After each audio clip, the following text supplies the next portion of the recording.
Today, I'm going to be talking about the 3 steps of the high school process and 3 things that you need to be doing right now to start you off on the right foot. Welcome, I am your student support coach, and I am your guide in navigating this exciting journey to applying to private high schools. I've helped countless students on this journey, but today, parents, this video is for you. As many parents who are now on the other side of this journey, myself included, this can feel very daunting, especially at the beginning. But my goal is to provide you with enough information and guidance that you feel less stressed and you feel empowered, and that way you can empower your student. So let's jump right in. I'm not going to bore you by listing all the details of the benefits of attending an independent school. There are just so many. But it's not a case of if you've seen one, you've seen them all, because all of the schools have so many different characteristics. And your goal, your job in this process is to find a match between your students' needs and interests and the school. So the first step, investigate. Investigate has 2 parts. First, you're going to need to make a list of interesting schools, and then you're going to need to go check them out. To make your list, you can compile it from word of mouth, friends and family. Maybe there are schools in your neighborhood, of course, our ever-present friend, the internet. But really, your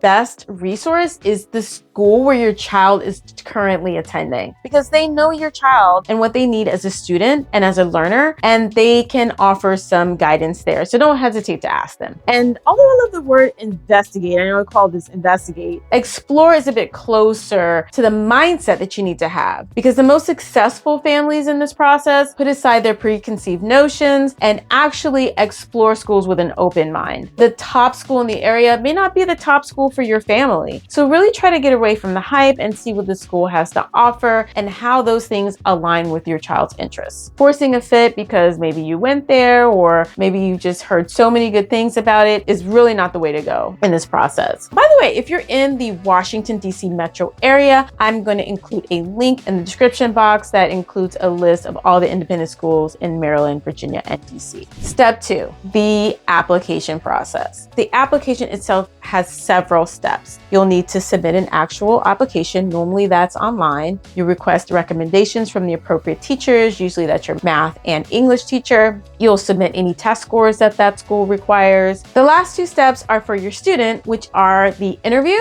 and the essay. Most schools do require them, but there are some who don't. So you'll find out more about that by talking to the school directly. Don't worry, I'll be doing another video on those 2 topics separately. If you're learning anything from this video, please stop and let me know by clicking the like button below. And if you want to know when I drop those other 2 videos I'm talking about, be sure to click the subscription button and turn on the notification. It's really important for parents to remember that this is a very busy time of year for students. They're trying to balance a lot of activities and emotions at once, and the stress of the application process can really weigh on the student enough to cause them to fall behind in their classes. So just remember, your student doesn't want to disappoint you. So remind yourself to empower them versus disempower. Allow them to take a mental health day if they need it, and make a schedule and a plan to work on the applications. Pro tip, try not to schedule visits and interviews too close together or on the same days at the same time, because it could cause your student to miss the same class repeatedly. Step 3.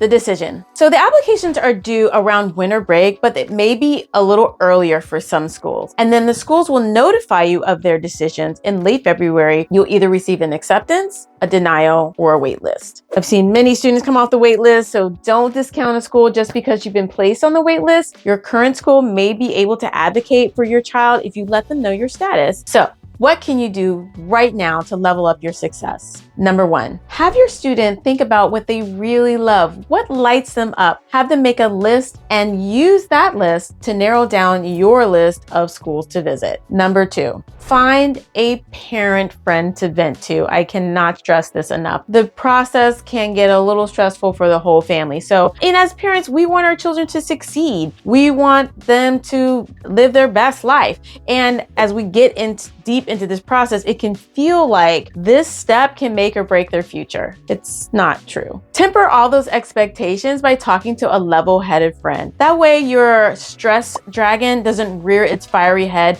when your student doesn't feel like working on their essay or they don't feel like talking about high school at all. And number 3, take a real honest assessment of your neighborhood school. There are specialty schools, sports programs, and other amazing benefits that you may overlook if you're only looking at private schools. Take some time to really investigate. I hope this video helped you feel like you can take the reins of this next adventure. If you feel like your child could use personalized one-on-one coaching through this process, head on over to studentsupport.coach and you can find the information to set up a time to chat. Don't forget, if you're in the DMV, there's a list to all the area schools in the description box. I'll see you next time.